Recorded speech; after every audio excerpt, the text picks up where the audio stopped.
لا حول ولا قوة الا باللہ العلی العظیم حسبنا اللہ نعم الوکیل نعم المولا ونعم النصیر اعوذ باللہ من الشیطان اللعین الرجیم بسم اللہ الرحمن الرحیم الحمد للہ رب العالمین والعاقبۃ للمتقین والجنۃ للمؤمنین والنار للملحدین والمنافقین والکافرین والعاصین وصلی اللہ علی سیدنا محمد وآلہ الاطیبین الانجبین الاطہرین الاکرمین المعصومین المظلومین المنتخبین المنتجبین واللعنۃ الدائمۃ الباقیۃ علی اعدائہم اجمعین من الآن الی قیام یوم الدین آمین یا رب العالمین اما بعد فقد قال رسول اللہ صلی اللہ علیہ وآلہ وسلم اکثروا ذکر الموت فَإِنَّهُ يُمَحِّصُ الذُّنُوبَ وَيُزَهِّدُ فِي الدُّنْيَا۔ السلام علیکم ورحمۃ اللہ وبرکاتہ۔ اسلام میڈیا میں تمام خدمت گزاران دین، ان کلاسز میں شرکت کرنے والے تمام خواہران و برادران کی خدمت میں حیدر عباس رضوی تحفہ اسلام پیش کرتا ہوں۔ السلام علیکم ورحمۃ اللہ وبرکاتہ۔ ماہ مبارک رمضان کے عظیم ساعات و لمحات آپ مستقل اول ماہ مبارک رمضان سے دروس سن رہے تھے۔ برادر عزیز و بزرگوار حجت الاسلام والمسلمین مولانا سید محمد حسنین باقری صاحب قبلہ 84 کی زبانی 8 دنوں تک انہوں نے آپ کی خدمت انجام دی۔ ان دنوں ان کے والدین سخت علیل ہیں۔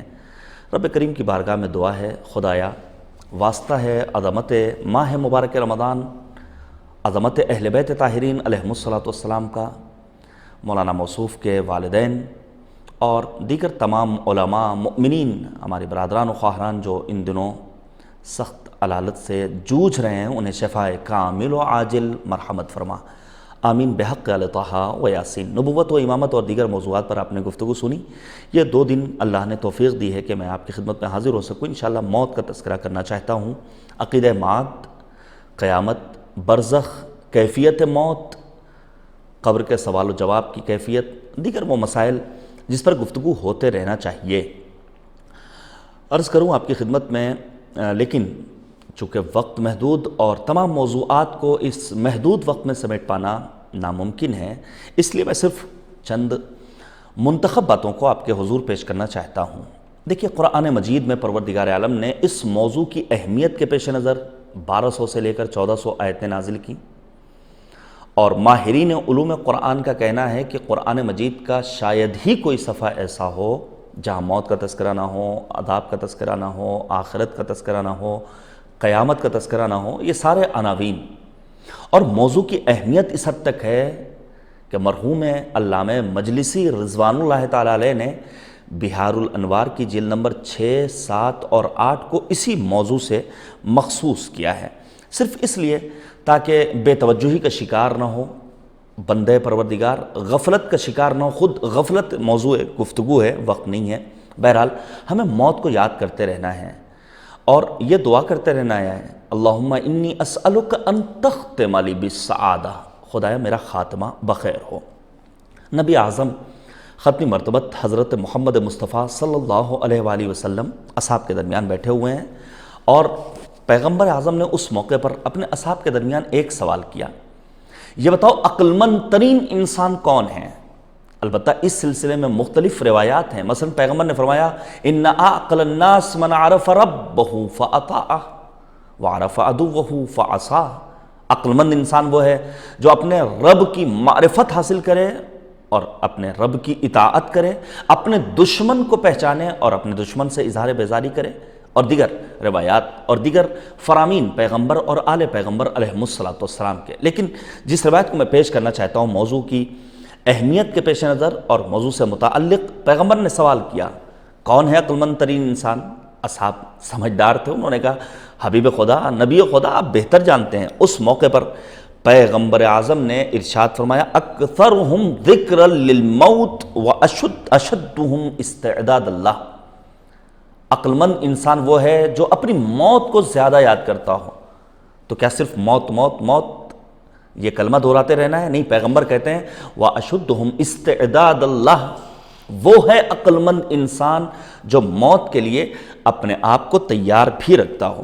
بہرحال 5ویں امام حضرت امام محمد باقر علیہ السلام نے فرمایا کہ جس دوران امیر المؤمنین حضرت علی مرتضیٰ علیہ السلام کوفے میں تھے، آپ مسجد کوفہ میں نماز مغربین کے بعد بلند آواز سے خطبہ دیتے تھے، ایھا الناس، خطاب تمام انسانیت سے، اے لوگو، تجہزوا رحمکم اللہ، اپنے آپ کو آمادہ کرو، اللہ کی رحمتیں تمہارے شامل حال ہوں، فقد نودی فیکم بالرحیل، رحلت کی خبر دی جا چکی ہے، فَمَتَّعَرُّجُ بَعْدَ نِدَاءٍ فِيهَا بِالرَّحِيلِ تَجَهَّزُوا رَحِمَكُمُ اللَّهُ وَانْتَقِلُوا بِأَفْضَلِ مَا بِحَضْرَتِكُم مِّنَ الزَّادِ وَهُوَ التَّقْوَىٰ، اپنے آپ کو آمادہ کرو، بہترین زاد سفر کے ہمراہ مالک کے حضور پہنچنے کی تمنا کرو، اور بہترین زاد سفر کیا ہے؟ وَهُوَ التَّقْوَىٰ، وہ ہے تقوائے الہی، وہ ہے پرہیزگاری، وَعَلَمُوا أَنَّ طَرِيقُكُمْ إِلَى الْمَعَادِ مَمَرُّكُمْ عَلَى الصِّرَاطِ، اور یاد رکھو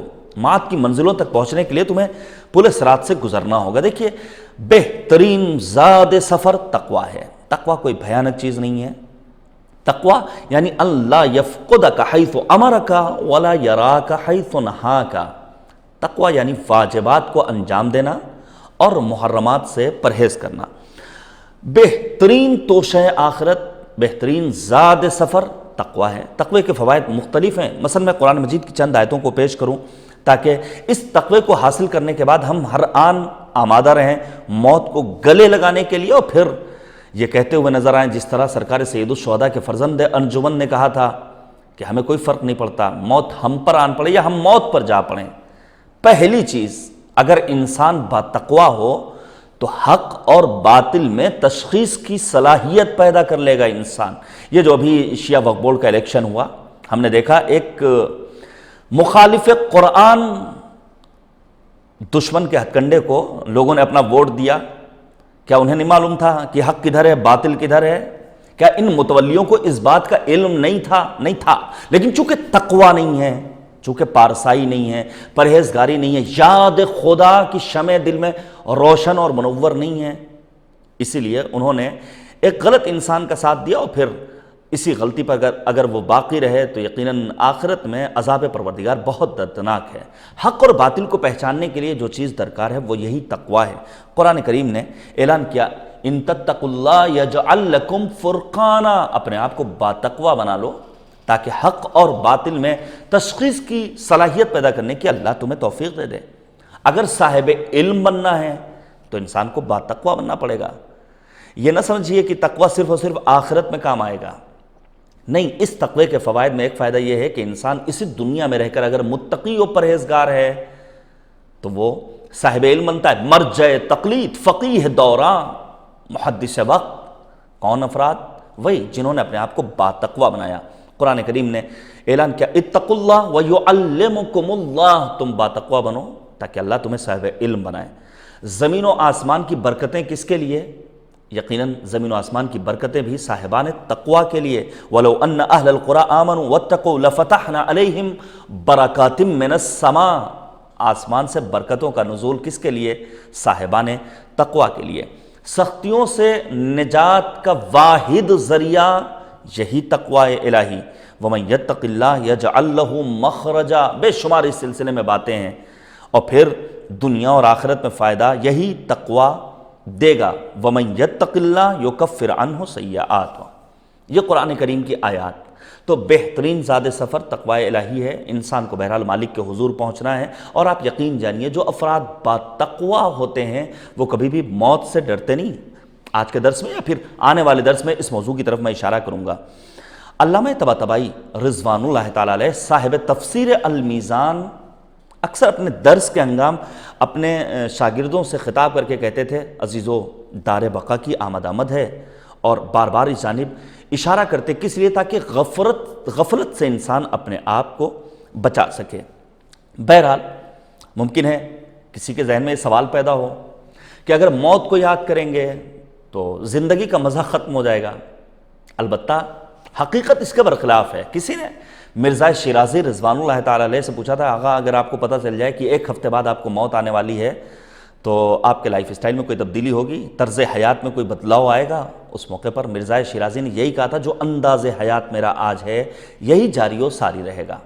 آپ توجہ کیجئے گا، یہ جو افراد کہتے ہیں کہ موت کو یاد کرنے کے بعد زندگی کا مزہ ختم ہو جاتا ہے، غلط ہے۔ ہاں، جس طرح منکر امامت کے لیے امامت کے فیوض و برکات نہیں، اسی طرح موت کا اقرار اور موت کا یقین نہ رکھنے والوں کے لیے موت کی لذت نہیں ہے۔ موت حقیقت میں فنا کا نام نہیں ہے، بلکہ موت جاویدانی زندگی کے آغاز کا نام ہے۔ آپ توجہ کیجئے گا، امیر المؤمنین حضرت علی مرتضیٰ علیہ السلام نے یہی تو فرمایا تھا، وَالْحَرَبُ مِنْهُ مُوَافَاتُهُ۔ در حقیقت موت سے فرار انسان کو موت سے قریب پہنچا دیتا ہے۔ پڑھیے آپ سورہ جمعہ، کریم پروردگار نے ارشاد فرمایا، قُلْ إِنَّ الْمَوْتَ الَّذِي تَفِرُّونَ مِنْهُ فَإِنَّهُ مُلَاقِيكُمْ۔ وہ موت جس سے تم راہ فرار اختیار کرو، تمہیں خود اپنے گلے لگانے والی ہے، تمہیں آ کر رہے گی۔ بہرحال واقعیت سے چشم پوشی نہیں کی جا سکتی ہے۔ البتہ یہیں پر میں عرض کر دوں، حقیقت میں موت کی یاد برکتوں کے حصول کا ذریعہ ہے۔ آپ توجہ کیجئے، آنے والا آتا ہے عطار نیشاپوری کے پاس، ایک سائل ہے، ایک فقیر ہے، ایک تنگ دست ہے، اور آنے کے بعد کسی چیز کا مطالبہ کرتا ہے۔ عطار نیشاپوری کی اپنی ایک دکان تھی، حکمت کرتے تھے، انہوں نے دینے سے انکار کیا، کہا تم جب ایک معمولی چیز ہمیں نہیں دے پا رہے ہو تو یہ بتاؤ ملک الموت جناب اسرائیل کو اپنی جان کیسے دو گے؟ کہا بالکل اسی طرح جیسے تم دو گے۔ سائل نے اپنے سر کو نیچے جھکایا اور پھر وہ موت کی آغوش میں چلا گیا۔ اس موقع پر عطار نیشاپوری متوجہ ہوئے کہ انسان کو کبھی بھی دنیا سے دل بستگی نہیں اختیار کرنی چاہیے۔ دنیا سے دل بستگی کے نتیجے میں انسان موت کو بھول جاتا ہے، اور پھر یہیں سے ان کا سلسلہ عرفان شروع ہوتا ہے۔ حب الدنیا رأس کل خطیہ، دنیا کی محبت تمام کی تمام برائیوں کی اساس، جڑ اور بنیاد ہے۔ آئندہ درس میں ہم بیان کریں گے کہ آخر انسان موت کے سلسلے میں کس طرح اپنے آپ کو آمادہ کر سکتا ہے، موت یاد کرنے کے اپنے فوائد کیا ہیں۔ اپنی دعاؤں میں تمام مؤمنین سمیت اس ناچیز کو بھی یاد رکھیے گا۔ خدا حافظ۔